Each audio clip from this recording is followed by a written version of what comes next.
পুজো আসে পুজো যায়, তবু দিন বদলায় না ওদের। মৃন্ময়ীকে চিন্ময়ী রূপ দেওয়ার কারিগর মৃৎশিল্পীরা আজও অর্থনৈতিক সমস্যায়। এবছর আরজিকর আবহেই পুজো আসছে গন্ধ চারিদিকে। বাঙালির এই উৎসবের দিকে সারা বছর তাকিয়ে থাকে বিভিন্ন পেশার সঙ্গে যুক্ত মানুষ। আর যে কোনো পুজো মানেই প্রতিমা মানেই মৃৎশিল্পীদের ব্যস্ততা। কিন্তু মৃৎশিল্পীদের অবস্থা ক্রমশ খারাপের দিকে এগোচ্ছে বলে অভিমত তাদের। রাজ্যের সংস্কৃতি ও কুটির শিল্পের জন্য রাজ্য সরকার একাধিক উন্নয়নমূলক কাজ করলেও, ভাতার ব্যবস্থা করলেও এখনো পর্যন্ত মৃৎশিল্পীদের কথা ভাবাই হয়নি বলে অভিযোগ তাদের। দাবি উঠছে মৃৎশিল্পীদের উন্নতির জন্য পদক্ষেপ গ্রহণ করুক রাজ্য সরকার। উল্লেখ্য, এই রাজ্যে কয়েক হাজার মৃৎশিল্পীর সঙ্গে লক্ষাধিক মানুষের রুটি রুজি জড়িয়ে রয়েছে। হাওড়ার শ্যামপুর এলাকার কয়েকশো মৃৎশিল্পী তাই সরকারি পদক্ষেপের দিকে তাকিয়ে রয়েছে বলে জানা গিয়েছে।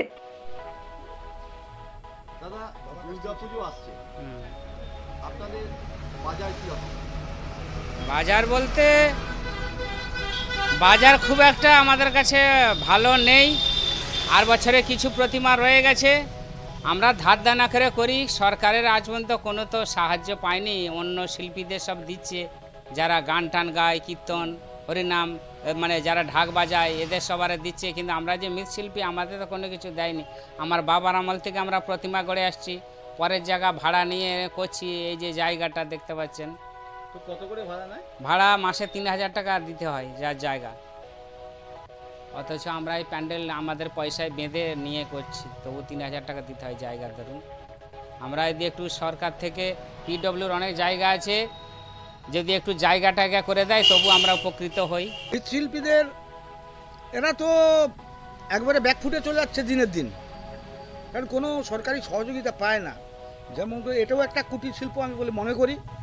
যেভাবে হস্তশিল্প, তাঁত শিল্প থেকে বিভিন্ন ছোট ছোট যে শিল্প বেকার ছেলেরা করে খায়, স্বর্ণ শিল্প, তার জন্যে আমাদের হাওড়া জেলাতেই একটা ডোমজুড়ে গোল্ড হাব তৈরি করা হয়েছে। কয়েক হাজার মানুষের জীবন জীবিকা হয়। এদের জন্যেও যদি এই ধরনের এটাকেও মৃৎশিল্প হিসেবে সরকারিভাবে স্বীকৃতি দিয়ে যদি এদের একটা কিছু ব্যবস্থা করা যায়, মনে হয় এদের জীবন জীবিকার ক্ষেত্রে একটা বিরাট একটা কাজ হবে এবং একটা ঐতিহাসিক হবে। আপনার নাম? আমার নাম শ্রীধর মণ্ডল।